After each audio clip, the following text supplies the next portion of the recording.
Welcome to video 16D on a unique corporate deduction, the dividends received deduction. So let's assume that a parent corporation owes 100% of child corporation. And that child corporation generates $1 million in taxable income. So we've learned by now that child corp would therefore pay 21% tax, or $210,000, and then would be able to distribute the after-tax cash of $790,000 to the owner, which is parent. Let's say parent generates $1 in taxable income, but receives $790,000 of dividend income from child corp. Parent also has a 21% tax. It pays $165,900, which is the tax on the dollar plus the dividend income, and distributes the remaining $624,101 to the owners. Therefore, the individuals who receive that, the shareholders of parent, pay 15%, I'm just assuming, 15% tax on the dividends, or $93,615. So at the end of the day, there was income of $1 million and one, and taxes paid were $469,515. So we end up with nearly a 47% tax rate.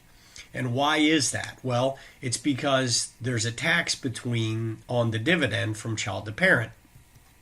That's why there's such a thing called the dividends received deduction, which is basically a deduction that is available to corporations who own a certain amount of another corporation that pays them a dividend. Okay, so the idea is to mitigate two levels of tax, because you could have a chain of corporations 4 or 5 long, and you'd end up with these ridiculous tax rates.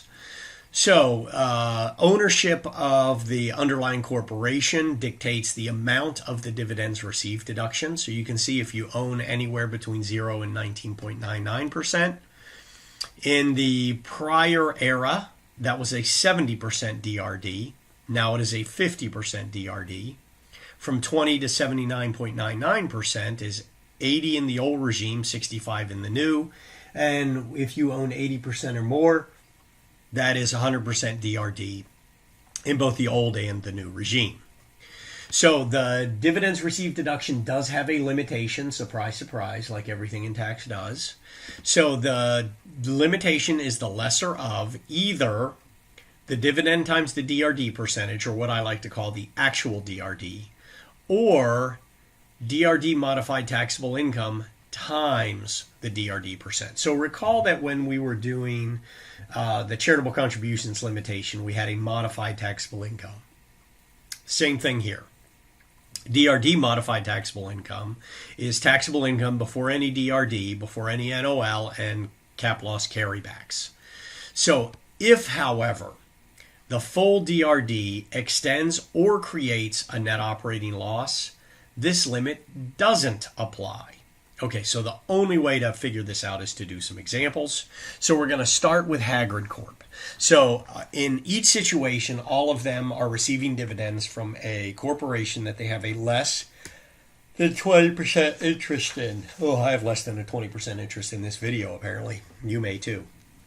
So Mcgonagall Corp has gross income from operations of $400,000, expenses from operations of $340,000, and receives dividend income of $200,000. Therefore, the taxable income before any DRD is $260,000.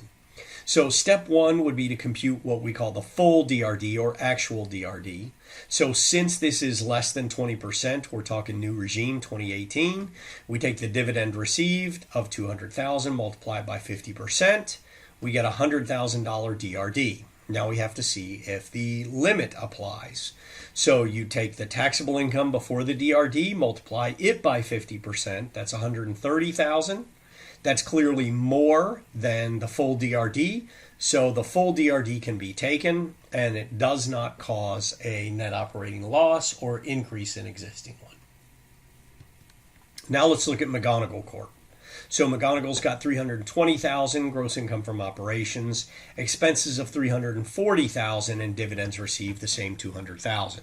So the taxable income before the DRD from Mcgonagall is $180,000.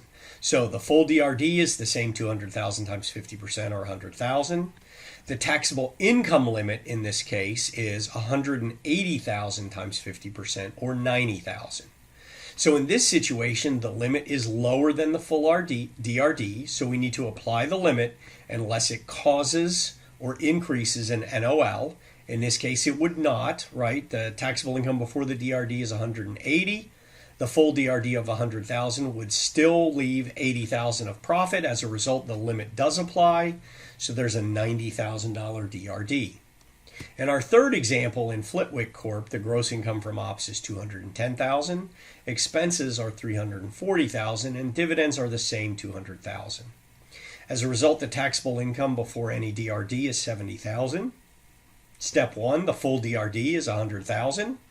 Then we would calculate what is taxable income before the DRD times 50%. That's $35,000. Which one is lower?